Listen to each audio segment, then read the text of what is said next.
DK Shivakumar ಸಚಿವ ಸಂಪುಟ ವಿಸ್ತರಣೆ ಮತ್ತೆ ಒಂದಷ್ಟು ದಿನ ವಿಳಂಬ ಆಗುವ ಸಾಧ್ಯತೆ ಕಾಣಿಸ್ತಾ ಇದೆ. ಈ ಸಂಬಂಧ ಮುಖ್ಯಮಂತ್ರಿ ಡಿಕೆ ಶಿವಕುಮಾರ್, ಮಾಜಿ ಮುಖ್ಯಮಂತ್ರಿ ಸಿದ್ದರಾಮಯ್ಯ ಹಾಗೂ ಕೆಪಿಸಿಸಿ ಅಧ್ಯಕ್ಷ ಬಿಕೆ ಹರಿಪ್ರಸಾದ್ ದೆಹಲಿಯಲ್ಲಿ ಕಾಂಗ್ರೆಸ್ ಹೈಕಮಾಂಡ್ ನಾಯಕರೊಂದಿಗೆ ಮಹತ್ವದ ಮಾತುಕತೆ ನಡೆಸಿದರು.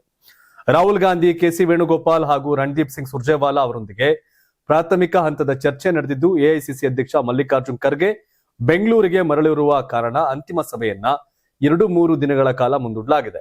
ಈ ಕುರಿತು ಮಾಹಿತಿ ನೀಡಿರ್ತಕ್ಕಂಥ ಕೆಪಿಸಿಸಿ ಅಧ್ಯಕ್ಷ ಬಿಕೆ ಹರಿಪ್ರಸಾದ್, ಖರ್ಗೆ ಬಂದ ಬಳಿಕ ವಿಸ್ತೃತ ಚರ್ಚೆ ನಡೆಸಲಾಗುವುದು ಅಂತ ರಾಹುಲ್ ಗಾಂಧಿ ತಿಳಿಸಿದ್ದಾರೆ ಎಂದಿದ್ದಾರೆ.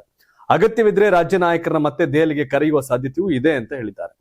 ಇದರಿಂದ ಸಚಿವ ಸಂಪುಟ ವಿಸ್ತರಣೆ ಮತ್ತೆ ಕಗ್ಗಂಟಾಗಿದ್ದು, ಸಚಿವ ಸ್ಥಾನಕ್ಕಾಗಿ ನಿರೀಕ್ಷೆಯಲ್ಲಿರ್ತಕ್ಕಂಥ ಶಾಸಕರಿಗೆ ಮತ್ತೊಮ್ಮೆ ನಿರಾಸೆಯಾಗಿದೆ.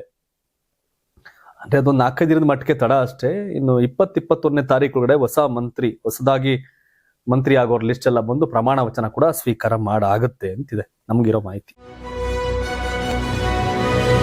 ಇನ್ನು ಕುಮಾರಸ್ವಾಮಿ ಅವರಿಗೆ ಚಲರಾಯಸ್ವಾಮಿ ಅವರು ಸವಾಲ್ ಹಾಕಿದ್ದಾರೆ. ಹಳೆ ದೋಸ್ತ್ಗಳು ಏನ್ ಸವಾಲ್ ಹಾಕೋರು ಅಂತ ನೋಡೋಣ. ಬೆಂಗಳೂರಿನಲ್ಲಿ ಕೇಂದ್ರ ಸಚಿವ ಎಚ್ ಡಿ ಕುಮಾರಸ್ವಾಮಿ ವಿರುದ್ಧ ಮಾಜಿ ಸಚಿವ ಕುಮಾರಸ್ವಾಮಿ ಅವರ ಒಂದು ಕಾಲದ ಆಪ್ತ ಚಲರಾಯಸ್ವಾಮಿ ಅವರು ತೀವ್ರ ವಾಗ್ದಾಳಿ ನಡೆಸಿದ್ದಾರೆ.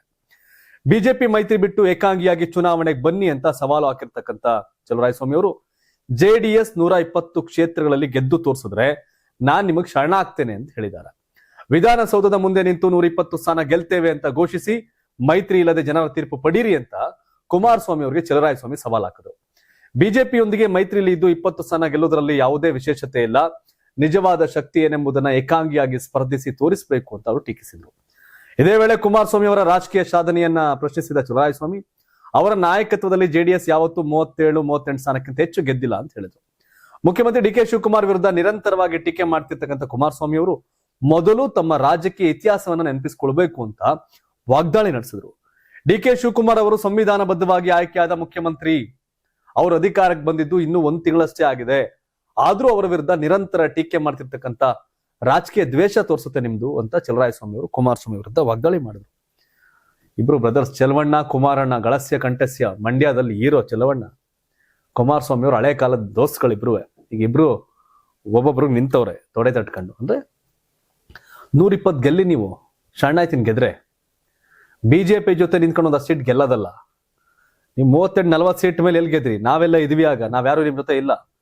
2013 40 ಸೀಟ್ ಬಂದಾಗ ಚಲರಾಯಸ್ವಾಮಿ ಅವರು, ರಮೇಶ್ ಬಾಬು ಬಂಡಿಸಿದ್ದೇಗೌಡ, ಮಾಗಡಿ ಬಾಲಕೃಷ್ಣ, ಶಿವಲಿಂಗೇಗೌಡರು, ಗುಬ್ಬಿ ಶ್ರೀನಿವಾಸು, ಜಮೀರ್ ಅಹಮದ್ ಖಾನು, ಅಖಂಡ ಶ್ರೀನಿವಾಸ ಮೂರ್ತಿ, ಭೀಮಾ ನಾಯ್ಕು, ಇವರೆಲ್ಲ ಆ ನಂಬರ್ ಅಲ್ಲಿ ಇದ್ರು. ಅವರೆಲ್ಲ ಕಾಂಗ್ರೆಸ್ ಅಲ್ಲಿ ಇದ್ದಾರೆ.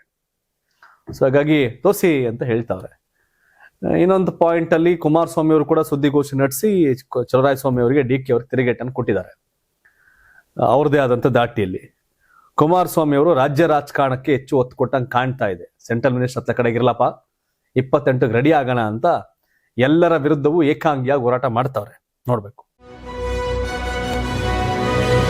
ಈಗ ಮಾಜಿ ಮುಖ್ಯಮಂತ್ರಿ, ಕೇಂದ್ರ ಸಂಸದರಾದಂತ ಬೊಮ್ಮಾಯಿ ಅವರು ಏನ್ ಮಾತಾಡೋರೆ? ಹಾವೇರಿಯಲ್ಲಿ ನಡೆದ ಬಿಜೆಪಿ ಬೃಹತ್ ಪ್ರತಿಭಟನಾ ರ್ಯಾಲಿಯಲ್ಲಿ ಮಾಜಿ ಮುಖ್ಯಮಂತ್ರಿ ಹಾಗೂ ಸಂಸದ ಬಸವರಾಜ ಬೊಮ್ಮಾಯಿ ಸರ್ಕಾರದ ವಿರುದ್ಧ ತೀವ್ರ ವಾಗ್ದಾಳಿ ನಡೆಸಿದ್ರು. ರಾಜ್ಯದಲ್ಲಿ ಕಾನೂನು ಸುವ್ಯವಸ್ಥೆ ಸಂಪೂರ್ಣ ಹದಗೆಟ್ಟಿದ್ದು, ಡ್ರಗ್ಸ್ ಜಾಲ, ಅಕ್ರಮ ಮದ್ಯ ಮಾರಾಟ ಹಾಗೂ ಜೂಜಾಟ ಹೆಚ್ಚಾಗಿದೆ. ಕೆಲವೆಡೆ ಅಪರಾಧಿಗಳ ಜೊತೆ ಪೊಲೀಸರ ಕೈ ಜೋಡಿಸತಕ್ಕಂಥ ಪರಿಸ್ಥಿತಿ ನಿರ್ಮಾಣವಾಗಿದೆ ಅಂತ ಆರೋಪಿಸಿದ್ರು. ಒಬಿಸಿ ಸಮುದಾಯದವರ ಮೇಲೆ ದೌರ್ಜನ್ಯ, ಕೊಲೆ ಹಾಗೂ ಅತ್ಯಾಚಾರ ಪ್ರಕರಣಗಳು ಹೆಚ್ಚಾಗಿದ್ರು. ಸರ್ಕಾರ ಕ್ರಮ ಕೈಗೊಳ್ತಿಲ್ಲ. ರೈತರಿಗೂ ಸಮರ್ಪಕ ಪರಿಹಾರ ನೀಡುವಲ್ಲಿ ಸರ್ಕಾರ ವಿಫಲವಾಗಿದೆ ಅಂತ ಬೊಮ್ಮಾಯಿ ಟೀಕಿಸಿದ್ರು.